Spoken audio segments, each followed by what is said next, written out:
여호와 앞에서 섬겼더라. 그런 제목으로 오늘 사무엘상 강의 11번째 시간을 갖도록 그렇게 하겠습니다.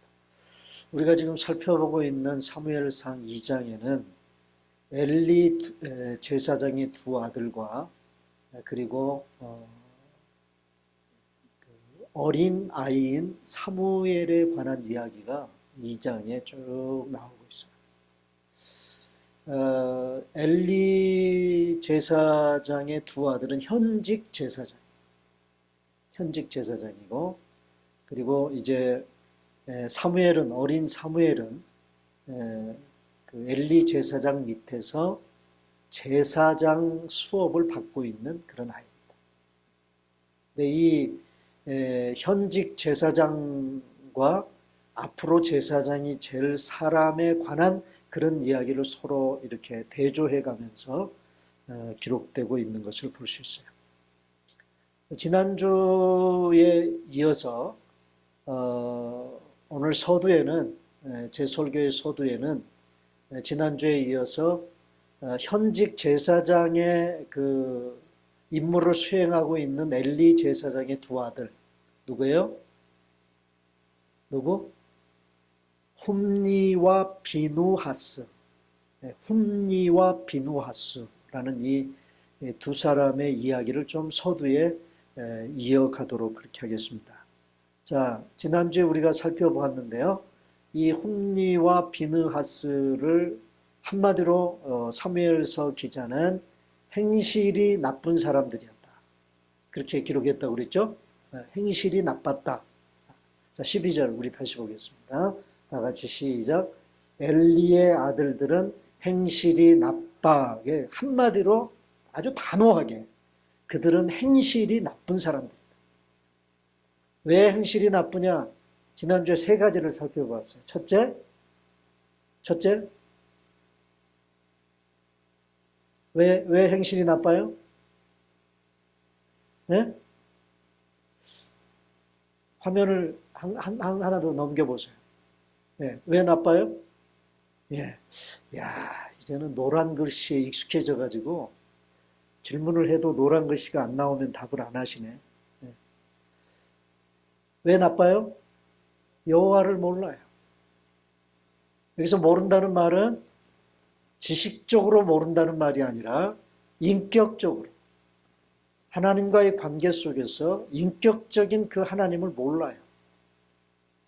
그 다음에 두 번째, 왜 나쁘냐? 13절 다 같이 읽습니다. 시작. 그 제사장들이 백성에게 행하는 습관이 이랬다. 그들의 습관, 그들의 관습이 문제예요. 이들의 관습은 마땅히 제사장으로서 해서는 안 될 일을 마땅한 일처럼 행했어요. 그런 습관을 가지고 있었어요. 마치 못된 짓을 제사장으로서 제사를 준례하면서 저지르는 그런 재물 가지고, 하나님께 바쳐지는 재물 가지고 장난치는 이 일을 일상처럼 행했던 사람들이라. 그래서 나쁘고, 그 다음에 세 번째 17절 다 같이 읽습니다. 시작. 이 소년들의 죄가 여호와 앞에 심히 크면 그들이 여호와의 제사를 멸시함이었더라. 하나님의 제사를 멸시했어요. 그래서 우리가 지난주에 아주 굉장히 디테일하게 이 엘리 제사장의 두 아들이 하나님께 바쳐지는 이 재물을 가지고 어떤 장난질을 쳤는가 하는 것을 살펴보았어요. 하나님께 제사를 다 드리고 난 다음에 취하는 제사장의 목만 취하지 아니하고 제주에게, 제사를 드리는 사람에게 돌아갈 목까지 취했고, 그리고 하나님께 드려지기도 전에 날고기를 요구함으로 해서 하나님께 제물을 드리기 이전에 그 제물을 자기가 취한, 하나님 앞에서도 그렇고 사람들 앞에서도 탐심을 드러내므로 그 나쁜 행실을 저질렀던, 이들의 이런 세 가지 그 나쁜 행실을 고발한 저자는요, 오늘 본문을 통해서 이들의 또 다른 행실을 더 고발합니다. 더 고발해. 자, 지난주에 세 가지 얘기했죠. 그 다음에 네 번째, 왜 이들의 행실이 나쁘냐? 다 같이 22절 다 같이 읽습니다. 시작. 엘리가 매우 늙었더니 그의 아들들이 온 이스라엘에게 행한 모든 일과 회막문에서 수종드는 여인들과 동침하였음을 듣고. 자, 여기 동침했다는 말이 무슨 말이죠? 같이 잤다. 같이 잤다. 자기 부인이 아닌, 자기 부인하고 잤다면 무슨 문제가 되겠습니까? 근데 자기 부인이 아니야. 자기 부인이 아니고 여기서 같이 잤던 여인들이 어떤 사람들이에요? 회막에서 수종드는 여인들이에요. 아마도 이 여인들이 어떤 일을 하는 여인들이었는지는 구체적으로 안 나오지만 아마도 제사장들이 제사를 집례하기 위해서 분주하게 어떤 일을 할 때 허드렛 일을 했던 사람들인 것 같아요. 예를 들면 뭐 설거지를 한다든가 이런 일을 하기 위해서 고용한 그런 여인들이었던 것 같아요. 그러니까 어떻게 보면 하나님께 제사 드리고 예배 드리는 일을 수종드는 여인들이니까 굉장히 거룩한 일을 하는 사람들이죠. 설거지를 하는 일을 한다 할지라도. 근데 그 여인들과 성적인 관계를 맺었어요. 성적인 관계. 여기 동침했다, 이 동침하다라는 히브리어 단어가 참 재미있는 단어인데 샤카브라는 단어예요. 샤카브. 이 샤카브라는 단어는 어떤 의미냐 하면 강간행위와는 좀 다른 의미의 단어입니다. 강간행위는 일종의 성폭력이죠. 성폭행이죠. 요즘에 굉장히 많이 소위 페미니즘 그 운동이 굉장히 활발하게 일어나고 있지 않습니까? 여러분 페미니즘이 뭔지 아세요? 페미니즘.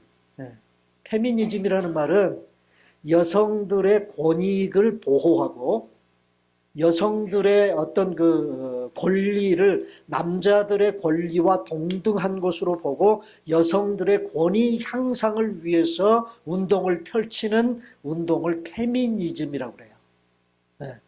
그래서 사회적으로 법적으로 여성들의 지위 향상을 위해서 운동을 펼치는 것을 페미니즘이라고 그러는데 요즘에 한국 사회에서도 페미니즘 운동이 활발하게 일어나죠. 그죠? 그래서 작년 같은 경우에는 뭐 미투 운동이 얼마나 많이 활발하게 벌어졌어요. 그죠? 잘 모르시나? 근데 성경에도 보면 페미니즘이 굉장히 많이 나와요. 소위 이제 이 당시에는 여성의 권위라고 하는 것은 찾아보기 힘든 때 아닙니까? 남성 위주의 사회였죠. 네. 자, 보세요. 페미니즘적인 관점에서 오늘 본문을 바라보면요. 이게 꼭 뭐 같으냐 하면 작년에 한국의 어떤 그 도지사 한 사람이 자기 수행 여비서와 부적절한 성관계로 인해서 지금도 재판받고 있는 사건이 한국에 있죠. 그죠? 근데 그 재판 1심 판결이 났어요. 1심 판결이.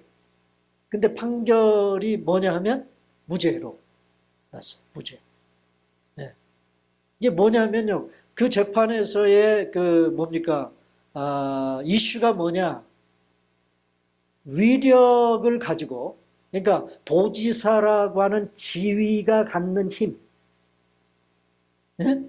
한 도를 다스리는, 정치 권력을 가지고 있는 도지사가 갖는 그 힘이 그 수행 비서에게 작용을 했느냐 안 했느냐. 그걸 따지는 거예요.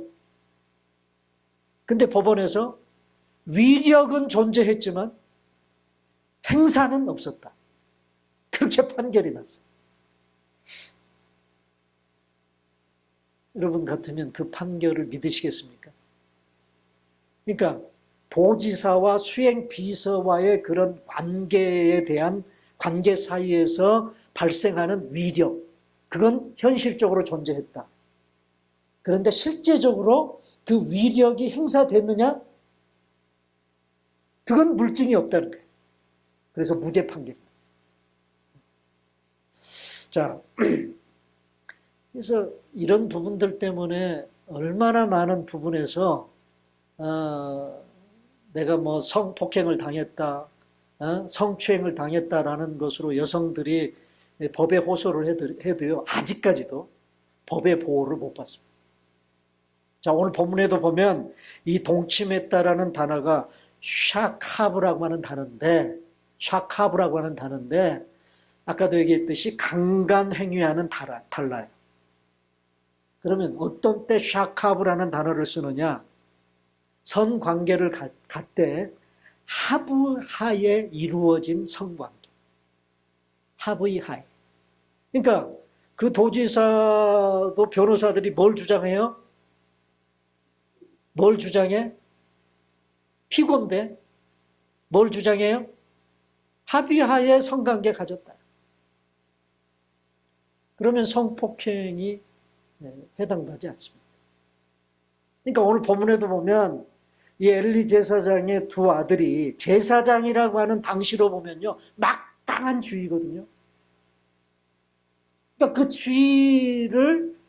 그 지위를 이용해서 그 성전에서 일하는 여자들을 강간했느냐 안 했느냐, 그냥 단순히 동침했다고 봐야 되느냐, 진짜 샤카부냐 라는 부분은 좀 우리가 깊이 생각해 볼 그런 부분이죠. 그러나 성경은 고발합니다.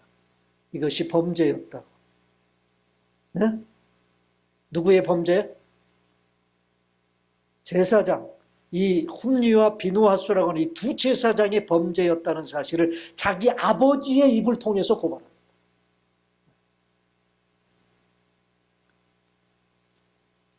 설사 합의하에 이루어진 동침이었다 할지라도 하나님께 예배드리는 장소에서의 이들의 음행은 결코 용납할 수 없는 성범죄임에 틀림이 없습니다. 이들의 이런 죄가 정말 나쁜 이유가 뭐냐면 바로 이거예요. 제사장이라는 막강한 지위를 이용한 그런 위력에 의해서 자행된 성범죄일 가능성이 많기 때문에 정말 나쁜 것이다. 또 한 가지는요. 자, 그 엘리 두 제사장의 성범죄가 이루어진 장소가 문제예요. 어디입니까? 그 성범죄가 이루어졌던 장소가 어디예요? 회막이에요, 회막. 회막이 어떤 곳이죠? 하나님께 제사드리는, 하나님께 예배드리는 장소에서 성범죄가 일어났어요. 여러분, 이걸 왜 하나님이 이렇게, 여러분 오늘 본문 그 25절 이제 나중에 가서 보겠습니다. 거기에 보면은요, 하나님이 이 두 아들을 뭐 하기로 작정하셨다? 뭐 하기로? 오늘 본문에 보니까 죽이기로 작정하셨다고 그렇게 나와요. 그러니까 도대체 이 엘리 제사장의 두 아들이 얼마나 나쁜 사람이었기에 하나님이 벼르고 별러서 결국은 죽여야 할 정도의 그런 사람들이었겠는가 하는 것을 우리가 볼 수 있는 게, 하나님의 심기를 심히 거슬렸어요. 이 두 제사장이. 하나님께 예배드리고 하나님께 제사 드리는 장소에서 음란한 행위를 펼쳤다. 이거는요, 당시 이방신을 섬기는 이방신전에서 자행되어지는 제사 행위였어요.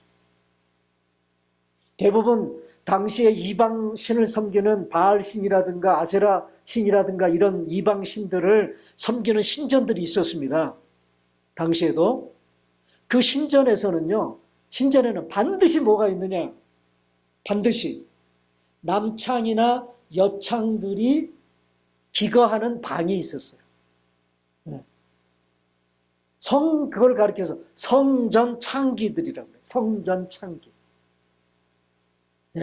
그러니까 이방신을 섬기는 그런 그 신전에서의 제사 그 절차 중에 성전 창기들과 성적인 관계를 맺는 일이 하나의 절차였어요. 하나의 절차였어요. 제가 작년에 성지순례를 가서도 그걸 직접 확인하고 왔어요. 직접 확인하고 왔어요. 여러분, 이거를 우리 하나님이 정말 싫어하셨습니다. 그래서는 안 된다는 거예요. 그런데요, 참 무서운 일이 뭐냐. 남유다가 멸망하기 직전에 예루살렘 성전의 모습이 역사서에 보면 나와요. 거기에 보면 종교개혁을 일으킬 때, 종교개혁을 단행을 할 때 어떤 부분의 종교개혁을 단행하느냐 하면 성전 곁에 남창들이 살아가는 방이 있어요. 예루살렘 성전 곁에 남창들의 방이 있었단 말이에요. 네? 종교개혁을 단행하면서 그 남창들이 기거했던 방을, 그 남창들을 쫓아내고 거기를 수리하는 그런 얘기가 역사서에 나와요. 그러니까 무슨 얘기입니까, 여러분? 오늘 본문에 보면요, 그렇게 예루살렘 성전이 타락하고 하나님께 예배드리는 일이 이방신에게 예배드리는 절차와 비슷하게 돼버려서 결국은 하나님이 손보지 않으면 안 될 정도가 돼버리는 그 단초를 제공한 사람들이 바로 엘리 제사장의 두 아들들이었다는 생각을 우리가 해보면 여러분 소름 끼치는 일 아닙니까? 그래서 하나님은 이 엘리 제사장의 두 아들을 죽이기로 작정하셨어요. 그래서 그의 아버지 엘리가 두 아들을 데려다 놓고 훈계를 하죠. 오늘 본문의 얘기가 그 얘기 아닙니까? 책망하고 너희들이 정말 심각한 죄를 지었단 말이야. 그 여자들에게 죄를 지은 게 아니고 하나님께 범죄한 거다라고 엘리 제사장이 얘기를 했어요. 하나님께 범죄한 거야. 그러면서 엘리 제사장이 하는 말이야. 무슨 말이냐? 너희들의 그 행위는 너희들의 단순한 개인적인 일탈 행위가 아니고 너희들이 하는 그 행위를 보고 배우는 백성들로 하여금 죄를 범하게 하는 일이다. 네? 그래서 하나님께서 이들의 이런 죄를 심각하게 하나님이 다루신 거죠. 그 다음에 또 한 가지 정말 이들이 나쁜 사람이었다는 것 중에 또 한 가지 사무엘서 저자의 고발이 뭐냐면 오늘 본문 25절이에요. 자, 거기 보면 사람이 사람에게 범죄하면 누가 판단을 해요? 하나님. 그렇죠? 하나님이 하시겠죠?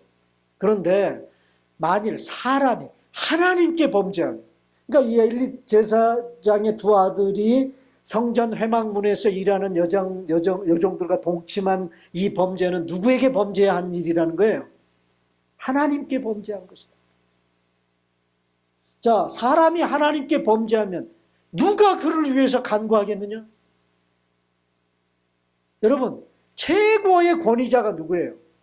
하나님 아니에요, 하나님. 최고의 판단자는 하나님이죠. 그런데 그 하나님께 죄를 범했으면 그 하나님보다 더 큰 재판관이 판결을 내려야 되는데 그 누가 판결을 내려주겠어? 그 얘기는 무슨 얘기입니까? 너희들을 변호해 줄 사람이 누가 있겠냐 그 말이에요. 네? 자, 그렇게 아버지가 아들에게 충고를 하고 책망을 했는데 결과는 뭐예요? 결과는 아들들이 자기 아버지의 말을 어떻게 했다? 듣지 않았다. 이게 나쁘다는. 네? 여러분, 자녀들이 아버지 말을 듣지 않는 것이 왜 나쁠까요? 그냥 여기서는 단순히 아들이 아버지의 말을 듣지 않은 것이라고 얘기를 했지만 이걸 좀 확대해서 생각을 하면요. 이 엘리 제사장의 두 아들은 누구를 무시했어요? 앞에서 누구를 무시했다? 뭘 멸시했다고 그랬죠? 하나님의 제사를 멸시했다. 그 얘기는 하나님을 무시했다는 거예요. 그러니까 하나님을 무시한 아들들이 자기 아버지의 말을 들을 리가 만무하죠. 하나님은 권위에 순종하지 않는 행위, 그것을 엄하게 다루십니다. 하나님은요, 우리를, 오늘 저와 여러분들을 어떤 권위 아래 두셨어요. 여러분, 이거 굉장히 중요한 이야기입니다. 성경 전반에 깔려있는 하나의 성경이 우리에게 제시하는 굉장히 중요한 우리의 신앙생활의 행동 지침을 말하는 것 중에 하나가 이 부분이야. 하나님이 우리를 어떤 권위 아래 두셨어요. 그 이유가 뭔지 아세요?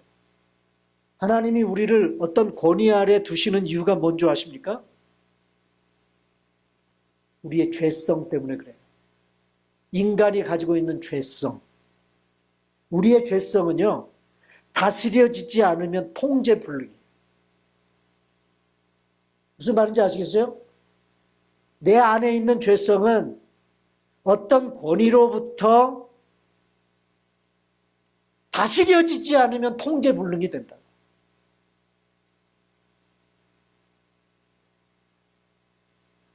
우리의 죄성이라는 게 그래요. 우리의 죄성이 한번 푹 빠지면 내가 원하는 대로 살고 싶어요. 내 멋대로 살고 싶어요. 그렇게 우리의 죄성은 가게 돼 있어요. 그런데 그럴 때마다 옆에서 안 돼. 그렇게 말해줄 수 있는 권위자가 있어야 된다는 말이에요. 그죠? 어떤 사람들은 그런 생각을 하시는 분들이 있어요. 내가 내 의지를 가지고 통제할 수 있다고, 자기 스스로가 자기 의지를 가지고 통제할 수 있다고 생각하시는 분들이 있습니다. 그건 자기가 자기를 속이는 것입니다. 우리의 죄성은요, 얼마나 위력이 센지. 네? 한번 거기에 빠지면 나는 안 가고 싶은데도 그 죄성이 이끄는 대로 관성의, 어떤 영적인 관성의 법칙이 적용해서 그쪽으로 가게 돼 있어요. 가게 돼. 그래서 하나님은 권위 아래 우리를 두셨습니다. 이것은 그 누구도 부인할 수 없습니다. 그래서 우리에게는 뭐가 필요하냐? 권위자가 필요한 거예요. 권위자가 필요해요. 가정에는, 하나님께서 가정에는 누구를 권위자로 세우셨어요? 누구를? 부모를. 그러므로 자녀들이 그 부모의 권위 아래 있어야 돼요.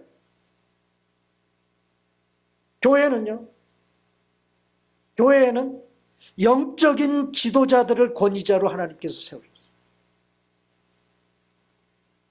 성도들을 가르치고 그들로 하여금 곁길로 가지 않도록 그렇게 가르치고 훈계하는 그런 권위자로 영적인 지도자들을 세워주셨다. 사회에서는, 우리가 사회생활 하지 않습니까? 사회에서는 내가 속해 있는 어떤 기관이나 단체의 장이 권위자. 장이 권위자. 나라에서는 누가 권위자입니까?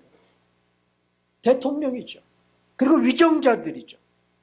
성경은요, 이들에게 복종하라고 얘기합니다. 이들에게 복종해라. 자, 로마서 13장 1절이죠. 다 같이 시작. 각 사람은 위에 있는 권세들에게 복종하라. 권세는 하나님으로부터 나지 않음이 없나니 모든 권세는 다 하나님께서 정하신 바라. 권세, authority에게 뭐하라? 뭐예요? 복종하라. 그리고 하나님으로부터 나지 않는 권세가 없다. 그리고 그 권세자들을 누가 정했어요? 하나님이 정했어요. 우리가 하나님께 복종하기 위해서 그런 어떤 권세자들에게 불복종해야 될 때도 있죠. 무조건 복종하라는 말이 아니에요. 그들이 정당한 요구를 할 때, 정당한 법적인 그런 어떤 행사를 할 때 우리는 복종해야 돼요.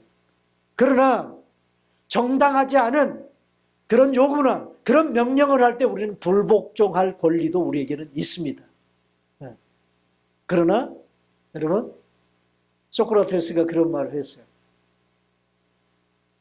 소크라테스를 죽이기 위해서 독배를 정부에서 내렸죠. 그럴 때 소크라테스가 그 독배를 마시면서 하는 말이 뭐였죠? 굉장히 유명한 말이야. 뭐라고 하면서 그 독배를 마셨어요? 악법도 법이다. 악법도 법이다. 그래서 그 법 앞에, 그리고 그 법을 행사하는 권위 앞에 기꺼이 순복했어요. 여러분, 오늘 저와 여러분들에게 하나님은 이걸 요구하고 있어요. 이 질서가 무너져 버리면요, 우리는 방종자가 돼버립니다. 이 사회 질서 속에서. 그래서 성경에요, 여러분 그거 아세요? 성경에 보면 구약의 성전의 지성소 안에 뭐가 모셔져 있습니까? 지성소 안에 법궤가 모셔져 있죠. 근데 그 법궤는 일종의 뭐냐면 나무 상자입니다. 나무 상자 가게예요. 거기에 겉에 금을 입히고 그 위에 이렇게 굉장히 화려하게 그렇게 꾸며놨으니까 우리가 굉장히 신비스러운 그런 것처럼 보지만 사실은 뭐예요? 나무 상자. 근데 그 법궤 속에 세 가지가 들어가 있죠. 법궤 속에 들어가 있던 거 세 가지 물건이 있죠. 첫째, 십계명 두 돌비. 그 다음에 두 번째, 만나 항아리. 세 번째, 아론의 쌍난 지팡이. 세 개가 들어가 있어요. 여러분, 그 법궤 속에 들어가 있는 이 세 가지 물건은요, 뭘 상징하느냐? 우리의 죄성을 상징. 아주 대표적인 죄성을 상징하는 게 그 안에 들어가 있어요. 네. 하나님 말씀에 불순종하는 죄. 네? 또 하나님 신뢰하고 하나님을 의지하지 않고 하나님 앞에 원망하고 불평하는 그런 죄. 하나님께서 부여하신 권위에 도전하는 죄. 그게 아론의 쌍난 지팡이에요. 여러분 민수기에 보면 광야 생활을 하던 이스라엘 백성들 중에 고라 자손들이 있었어요. 이게 레위 지파 사람이거든요. 고라 자손들이.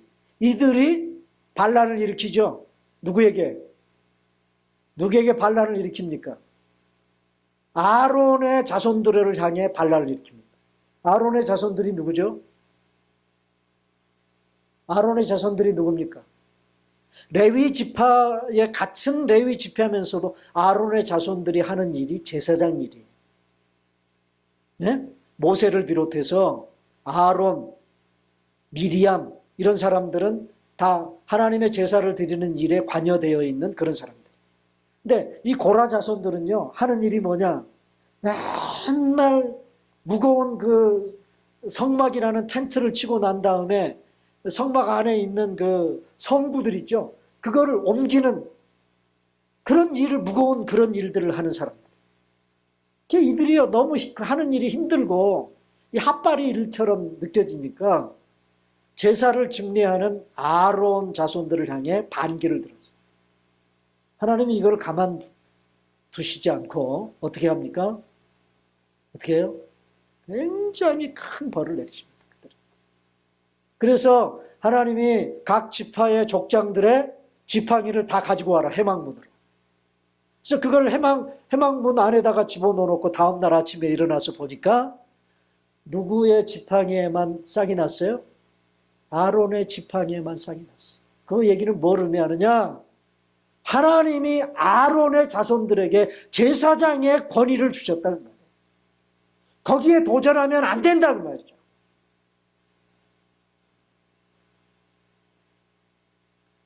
여러분, 왜 이들이 하나님도 무시하고 아버지의 말도 듣지 않았을까요? 네? 왜 엘리 제사장의 두 아들이 아버지의 말을 안 들었을까? 왜? 아니 뭐 깊이 생각할 거 있어요? 자기 멋대로 살고 싶어서. 자기 멋대로 자기가 살고 싶은 대로 살고 싶어서, 죄짓고 살고 싶어서. 여러분, 우리가 죄의 향락에 빠지면요, 그렇게 살게 돼 있어요. 누가 충고를 해도 안 받아. 그래서 이들이 나쁜 사람들. 자, 오늘 여기까지가 나쁜 사람들 훔리와 비느하스 이야기입니다. 5가지 얘기했어요. 이들이 나쁜 이유 5가지. 네. 자, 이제 좀 분위기 전환을 해서 좋은 사람 얘기 좀 하겠습니다. 오늘은. 누구 얘기일까요? 사무엘. 왜 사무엘이 좋은 사람? 여러분, 사무엘은 어떤 사람입니까? 21절 우리 봅시다. 21절 다 같이. 예. 시작. 여호와께서 한나를 돌보시사 그로 하여금 임신하여 3아들과 2딸을 낳게 하시고 아이 사무엘은 여호와 앞에서 자라니라. 자, 사무엘이 누구 앞에서 자랐다? 여호와 앞에서. 여호와 앞에서라는 말이 NIV 영어 성경에 보면 in the presence of the Lord 그렇게 번역이 됐어요. 무슨 말이냐? 하나님 면전에서. 하나님 면전에서. 여러분, 하나님 면전에서라는 말은 무슨 말입니까? 하나님 얼굴 앞에서. 그렇게 자라갔다. 그러니까 사무엘의 삶은 한마디로 말하면 하나님과 동행하고 하나님과 함께하고 늘 그의 마음과 그의 생각 속에 하나님이 떠나지 않아요. 하나님을 의식하고 살아요. 이게 바로 하나님 면전의식. 라틴어로는 소위 코람데오라고 그래요. 코람데오. 하나님 앞에서.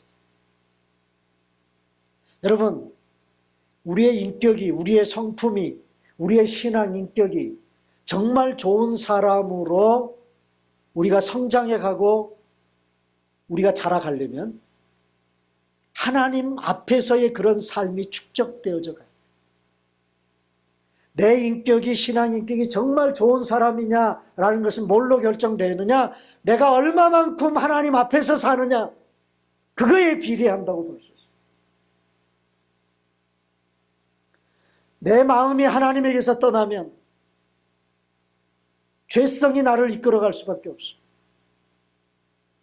내 생각 속에서 하나님에 대한 의식이 떠나면 세상적인 종욕에 의해서 내 삶이 이끌어져 갈 수밖에 없어요. 여러분, 엘리 제사장들이 그랬어요. 엘리 제사장의 아들들이 그랬어요. 하나님 무시하니까 그 자리에 뭐가 앉아요? 뭐가 들어앉아요? 자신들의 정욕, 죄, 욕심이 자리를 합니다. 욕심. 여러분, 그렇게 되어 있습니다. 그 다음에 왜 사무엘이 좋은 사람이냐면 11절 봐. 자, 봅시다. 다 같이 시작. 엘가나는 라마의 자기 집으로 들어가고 그 아이는 제사장 엘리 앞에서 여호와를 섬기니라. 자, 보세요. 사무엘이 엘리 제사장 앞에서 여호와를 섬겼다. 여기 우리말 성경에는 앞에서 그렇게 되어 있지만 영어 성경에 보면 언더 엘리 그랬어요. 엘리 제사장 밑에서 여호와를 섬겼다 그 말이야. 네? 그러니까 무슨 말이에요? 아까도 우리가 얘기했지만 사무엘은 철저하게 누구의 권위를 인정했어요? 누구의 권위? 여호와의 권위를 인정하기 전에 중간 권위가 있어. 자기가 복종하지 않으면 안 될 중간 권위가 있어요. 권위자가 있어요. 그게 누구예요? 엘리 제사장이에요. 엘리 제사장. 엘리 제사장 밑에서 하나님을 섬겼다. 엘리 제사장의 권위를 무시하지 않았어요. 우리가 때때로 그런 잘못을 저지를 때가 있어요. 하나님의 권위만 인정하면 된다고 생각하시는 분들이 있어요. 여러분, 중간 권위가 있어요. 중간 권위자가 있어요. 하나님이 세우신 권위자들은 다 중간 권위자들이에요. 여러분 그 권위자들 앞에 복종할 필요가 있다. 그 다음에 18절 다 같이 시작. 사무엘은 어렸을 때에 세마포 에봇을 입고 여호와 앞에서 섬겼다. 여기 아까 11절에도 여호와를 섬겼다. 또 여기 여호와 앞에서 섬겼다. 여기는 엘리 앞에서 여호와를 섬겼다. 11절처럼 그렇게 기록하지 않고 엘리 앞에서라는 말은 빼고 뭐예요? 다이렉트로 여호와 앞에서 섬겼다. 그렇게 나오죠? 그만큼 성장했다는 거죠. 사무엘이 그만큼 성장했다. 근데 뭘 입고 여호와를 섬겼어요? 에봇을 입고. 자, 이 부분은 마지막 결론 부분에서 여러분들에게 말씀드리겠습니다. 그 다음에 3장 1절. 다 같이 시작. 아이 사무엘이 엘리 앞에서 여호와를 섬길 때에는, 자, 공통적으로 등장하는 단어가 뭐예요? 이 11절, 18절, 3장 1절에서 공통으로 등장하는 단어가 뭐예요? 네? 아니, 제가 귀가 잘 안 들린다니까 크게 얘기해봐요. 뭐예요? 예, 섬겼다는 말이에요. 섬겼다. 자, 결론적으로 사무엘이 왜 좋은 사람이냐? 섬김의 삶을 살았어. 섬김의 삶을 살았어. 여기 섬겼다는 말이 반복해서 사용되고 있는데 사무엘은 어떻게 섬김의 삶을 살았냐면요. 먼저는 여호와를 섬겼어요.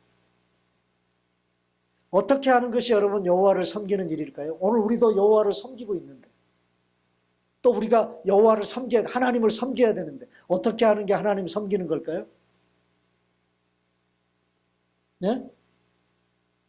어떻게 하는 것이 하나님을 섬기는 일인지 가르쳐 드릴게요. 성경은요, 하나님께 예배 드린다는 말을 할 때도 여호와를 섬긴다는 말을 똑같이 사용해요. 보여드릴까요? 출애굽기 10장 8절. 다 같이 읽습니다. 시작. 모세와 아론을 바로에게로 다시 데려오니 바로가 그들에게 이르되 가서 너희의 하나님 여호와를 뭐하라? 섬기라. 갈 자는 누구냐? 자, 여기 보세요. 바로가 모세에게 하는 말이에요. 바로가 가라. 네? 가라. 너희가 가서 여호와 하나님을 섬기라는 거예요. 근데 영어 성경에 보면 Go worship the Lord your God. worship이라고 번역해서 섬긴다는 거예요. worship이 뭐예요? 가서 예배 드릴 자는 누구냐? 하나님께 가서 예배 드릴 자가 누구야? 지금 묻는 거예요. 여러분, 하나님을 찬양하고 경배하는 일, 그리고 우리가 하나님 앞에 나와서 예배 잘 드리는 것이 하나님 섬기는 일이라는 것을 여러분 잊지 마세요. 네? 여러분들이 예배의 자리에 나와 있지 않다는 말은 하나님 섬기지 않고 있다는 말과 같아요. 또 사무엘은 하나님만 섬긴 게 아니에요. 누구도 섬겼느냐? 사람도 섬겼어요. 아까 얘기했죠? 사무엘은 하나님을 섬기되 엘리 제사장 앞에서 섬겼습니다. 언더 엘리. 여러분, 우리의 섬김의 방향은 늘 두 가지 방향으로 나타나요. 위로는 누구를 섬기고 하나님을 섬기고, 그리고 옆으로는 다른 사람을 섬기는 거예요. 이웃을 섬기는 겁니다. 여러분, 어쩌면 사무엘은요, 하나님을 섬기되 엘리 밑에서 하나님을 섬길 때 엘리도 섬겼다는 거예요. 어떤 자세로 엘리를 섬겼을 것 같아요? 본문에는 안 나오지만 사무엘이 엘리 제사장을 어떤 애티튜드를 가지고 섬겼을까요? 제가 그 생각을 어제 좀 해봤습니다.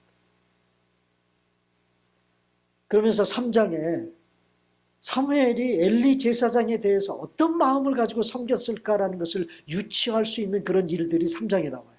자, 어린 사무엘이 누워있는데 누군가가 불러요. 자기 이름을. 사무엘아, 사무엘하고 불러요. 그럴 때마다 사무엘이 벌떡 일어나가지고 누구를 찾아갑니까? 누구를? 엘리 제사장을 찾아가요. 찾아가서 뭐라고 그래? 당신이 나를 불렀습니다. 그걸 계속해서 반복합니다. 당신이 나를 불렀습니다. 여러분, 그 부분에서 우리는 뭘 발견할 수 있느냐? 사무엘 선지자는 철저하게 엘리를 섬겼어요. 엘리 제사장을 섬겼어요. 어쩌면 엘리 제사장을 하나님 섬기듯 섬겼습니다. 우리가 저와 여러분들이 하나님을 섬긴다는 그런 명목하에 사람들을 섬겨야 되는 그 부분이 우리의 삶 가운데서 실종돼 버리는 그런 경우가 얼마나 많은지. 여러분, 다른 사람을 섬기는 것도 주님 섬기듯 해야 된다는 사실을 여러분 잊지 마세요. 그래서 성경이 우리에게 가르치는 교훈 볼까요? 에베소서 6장 7절 다 같이 시작. 기쁜 마음으로 섬기기를 주께 하듯 하고 사람에게 하듯 하지 말아라. 다른 사람을 섬길 때에도, 사람을 섬길 때에도 누구에게 하듯 해라? 주께 하듯 해라. 여러분, 이 에베소서 6장 7절 이 말씀은 사도 바울이 에베소 교인들에게 무슨 얘기를 할 때 이 말씀을 하셨느냐 하면, 당시 주종 관계가 있었어요. 종들이 있었잖아요. 집안에 종들이 있었다고요. 이 당시에는 집안에 노예들이 있었어요. 그들을 향해서 너희 집 주인을 섬기되 주님을 섬기듯 섬겨라. 그렇게 교훈한 거예요. 자, 이 부분도 어떤 의미에서는 하나님이 허락하신 권위에 복종하라는 말이죠. 이걸 좀 확대하면 이건 직장에서도 적용되고요, 사업장에서도 적용되고, 가정, 그 어디에서도 적용되어지는 그런 말씀이에요. 우리가 섬겨야 될 대상들, 교회 안에도 있죠. 여러분 옆에 있는 남편과 아내가 서로가 섬겨야 될 사람, 오늘 목사와 성도들 사이에도 서로가 섬겨야 될 대상 아닙니까?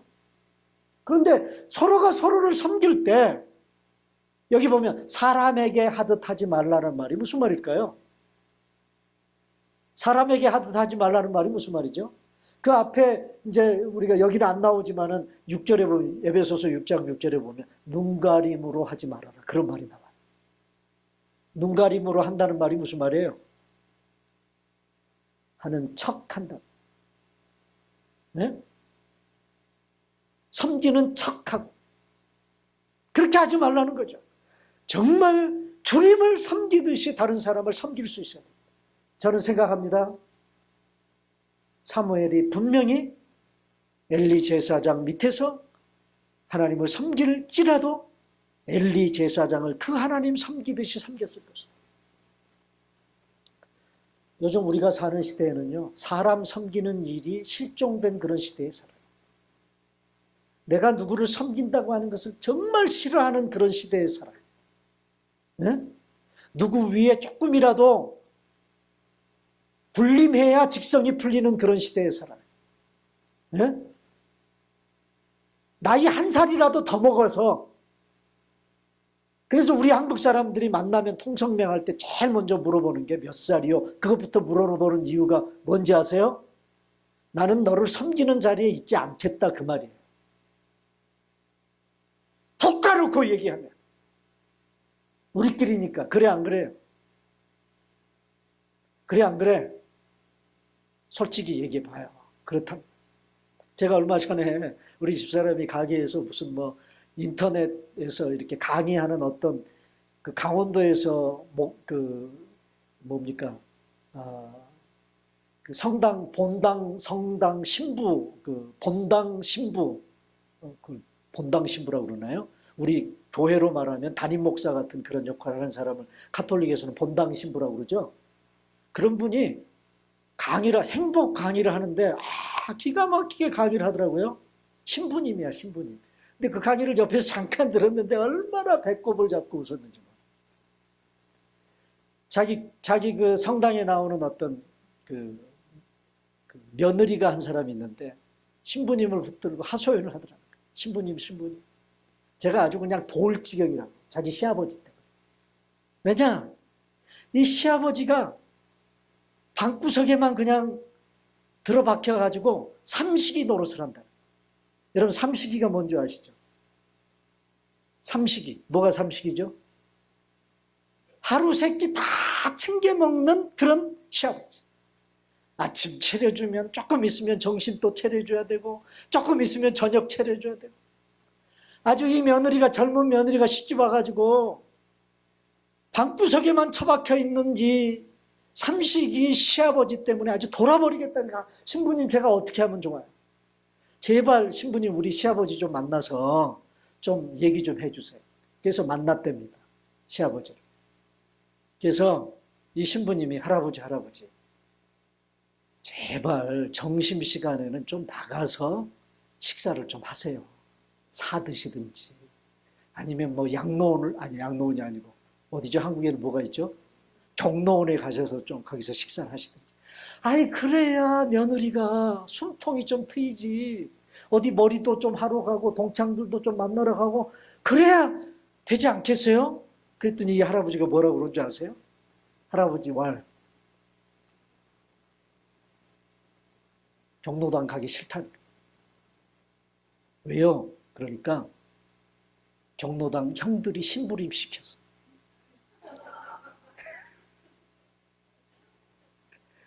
경로당에도 형들이 있대, 형들.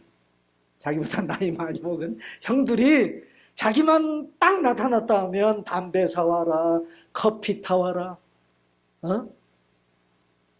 핫토판 깔아라. 그러고 심부름 시키다. 그래서 안 간다. 여러분, 좀 우스운 얘기지만 서로 섬기는 섬김의 의식들이 사라져가고 있어요.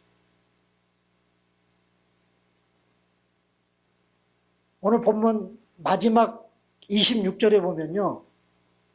사무엘을 이렇게 평가합니다. 잘 보세요. 자, 다 같이 읽습니다. 시작. 아이 사무엘이 점점 자라매 여호와와 사람들에게 은총을 더욱 받더라. 하나님에게도 은총을 받고 사람들에게도 은총을 받았다. 그 얘기는 무슨 얘기예요? 인정받고 살았다. 그런데 이 은총이라는 단어가 또 참 재미있는 단어. 히브리어로 이 은총이라는 단어가 뭐냐면 터브라는 단어야. 터브. 오늘도 히브리어 단어 2개 배웠죠? 아까 동침이라는 단어는 뭐? 샤카브. 여기 터브는요? 아니야, 여기 은총은 터브. 근데 이 터브라는 단어는 직역하면 어떤 단어냐? 좋다라는 단어예요. 좋다. 그러니까 은총을 더욱 받았다라는 말을 직역하면 사무엘은 하나님으로부터도 야, 너 참 좋은 사람이다.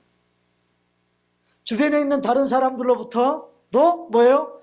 당신 참 좋은 사람이야. 그런 인정을 받고 살았다는 거예요. 그러니까 여러분 사무엘이 좋은 사람이 아니에요. 좋은 사람입니까? 아닙니까? 좋은 사람이죠. 그것도 하나님뿐만이 아니라 양쪽 사람들, 하나님과 사람 양쪽 모두에게 이런 사람으로 인정을 받았다는 이 사실은 쉽지 않은 일이면서도 중요한 대목 중에 하나입니다. 우리가 사는 세상에는 좋은 사람과 나쁜 사람들이 섞여 살아요. 그렇죠? 누가 나쁘고 누가 좋은지 판단하고 평가하는 일은 정말 쉽지 않습니다. 그리고 섣불리 해서도 안 될 일이에요. 너무나도 쉽게 저 사람은 나쁜 사람, 저 사람은 좋은 사람이라고 판단하면 안 돼요. 왜?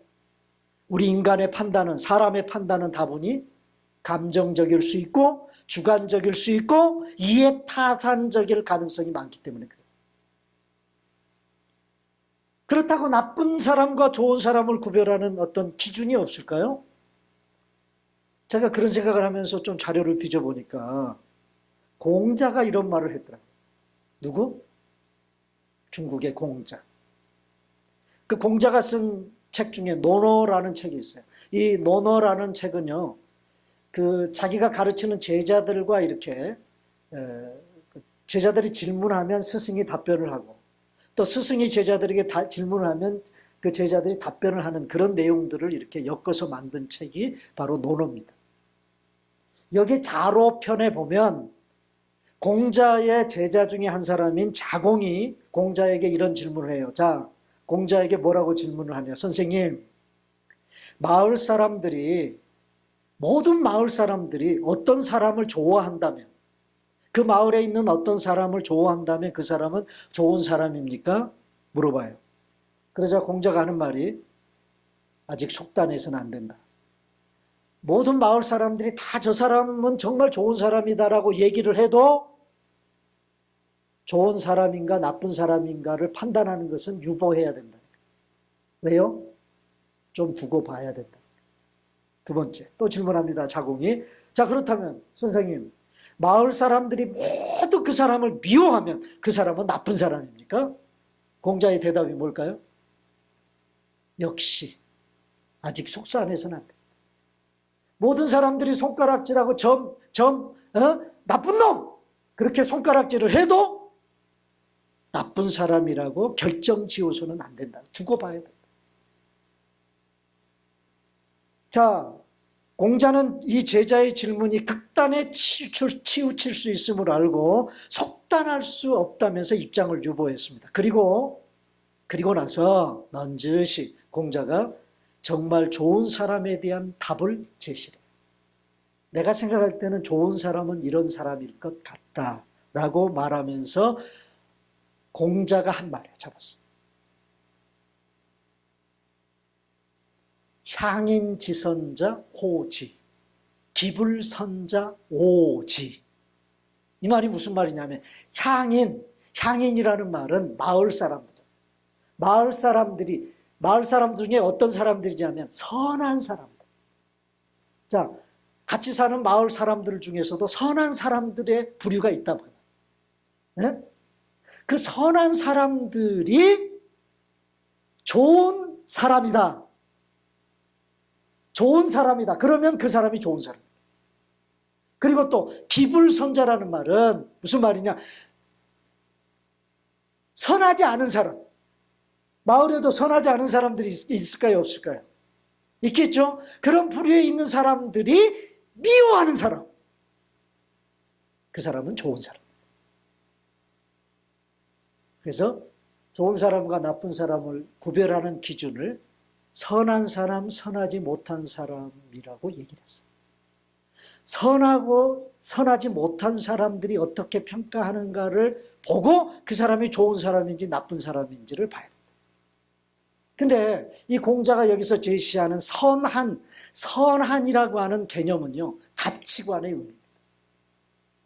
가치관. 어떤 가치관을 가지고 살아가요. 어떤 가치관을 추구하며 사는 사람들이냐.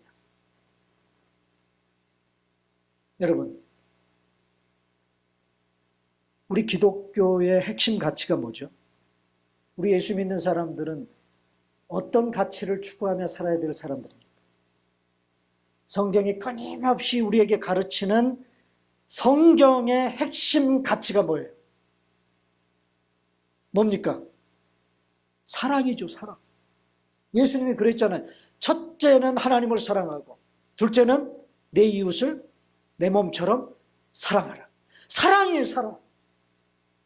그런데 우리가 사랑을 실천하는 실제적인 행동은 뭘로 나타나지는 거냐면 섬김으로 나타나는 거예요. 섬김. 하나님을 섬기고 이웃을 섬기는 섬김으로 나타나는 거예요. 그러므로 저는 이런 생각을 해봅니다. 우리 기독교와 성경이 추구하기를 원하는 가장 핵심적인 가치 중에 하나는 뭐냐? 섬김이라고 생각합니다. 섬기는 일. 섬김의 가치를 부단히 추구하며 살아가는 사람들이 선한 사람들이고 그 사람들이 좋아하는 사람들이 좋은 사람일 것이다. 우리가 공자의 말을 빌리지 않더라도 공자의 말을 빌리지 않더라도 예수님처럼 살면 좋은 사람 아닐까요?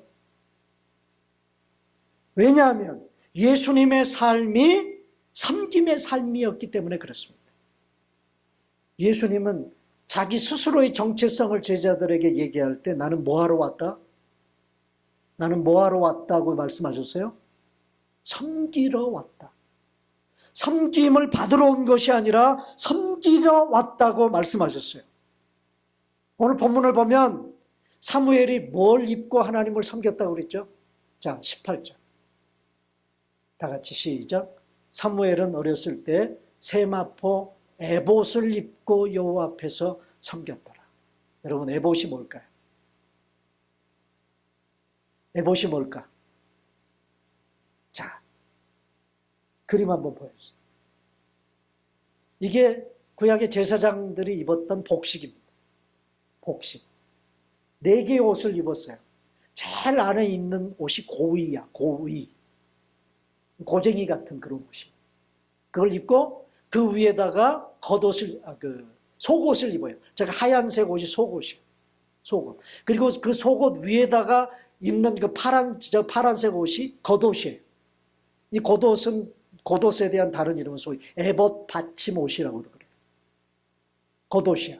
그리고 그 겉옷 위에 마지막으로 걸치는 옷이 뭐야? 에봇이에요, 에봇. 뭐같이 생겼어요? 네? 앞치마죠, 앞치마. 에봇이 뭐냐? 앞치마입니다. 제사장들이 제사를 증례하기 위해서 성막이나 성전에서 왔다 갔다 하면서 일을 할 때 입는 앞치마예요. 우리가 무슨 주방에서 무슨 음식을 만든다 그럴 때 앞치마를 입잖아요. 제가 그래서 오늘 집사람한테 어제요. 내가 오늘 앞치마 하나 걸치고 강단에 올라가서 설교할까? 그럼 시청각 교육이 좀 될 텐데. 그리고 앞치마를 입을래다가 안 입었습니다. 안 입었는데 제사장들이 앞치마 입고 제사장 일을 했어요. 앞치마의 상징이 뭡니까? 앞치마의 상징성이 있어요. 그게 뭐죠? 섬김, 봉사. 그런데 여러분, 우리 예수님이요, 마지막 공생애를 마무리하시며 죽기 바로 전날 에봇을 입으신 것을 여러분 아십니까? 네? 근데 그 예수님이 입으셨던, 마지막 죽기 전날 밤에 입으셨던 그 에봇은 제사장들이 입었던 것 같은 저런 형형색색의 실로 술을 놓은 그런, 그리고 그 에봇에는요 12보석이 박혀있어요. 12보석. 그런 에봇이 아니에요. 그러면 마지막 죽기 전날 밤에 입으셨던 그 에봇은 어떤 에봇일까? 한번 봅시다. 그럼 다 같이 시작. 저녁 잡수전 다리에서 일어나 겉옷을 벗고 수건을 가져다가 허리에 두르시고, 마지막 전날 밤에 우리 주님이 입으셨던 에봇은 뭐였어요? 수건이라는 에봇이었어요. 뭐 하기 위해서? 뭐 하기 위해서? 제자들의 발을 씻기시기 위해서. 사랑하는 여러분, 오늘 저와 여러분들이 입어야 될 에봇입니다. 섬김의 앞치마입니다. 오늘 우리의 입어야 할 이 에봇은 그리스도로 옷 입는 에봇이에요. 그리스도의 마음을 품고 그리스도의 성품으로 옷 입고 그리스도께서 사셨던 것처럼 섬김의 삶을 살아서 사무엘에게 성경이 말합니다. 여호와와 사람들에게 은총을 받더라. 그렇게 사무엘을 평가했던 것처럼 우리 하나님께서도 오늘 저와 여러분들을 향해서 나는 참 좋은 사람이다. 내 주변에 있는 사람들부터 주변에 있는 사람들도 당신은 정말 좋은 사람입니다라고 그렇게 평가받고 인정받으시는 여러분 되셨으면 좋겠습니다. 그래서 여러분, 제가 아까 광고할 때 그런 얘기 했어요. 교회 주방에 가보니까 중식 담당 신청하는 란에 몇 개가 공란이라고요? 몇 개? 8개. 오늘 저와 여러분들이 교회를 섬기고 우리 주님을 섬기고 성도들을 섬겨야 될 자리인데 거기를 공란으로 여러분 내버려 둔다는 사실이 하나님 앞에서 부끄러운 사실 아니에요? 좀 섬김의 정신을 발휘하시기를 바랍니다. 내가 정말 섬겨야 될 자리가 있다면 앞다투어서 할 수 있다. 여러분 되시기를 바라요. 그리고 그런 사람들이 인정받고 그런 사람들이 좋은 사람들이라고 평가받고 그런 우리 교회가 되실 수 있기를 주님의 이름으로 축원합니다.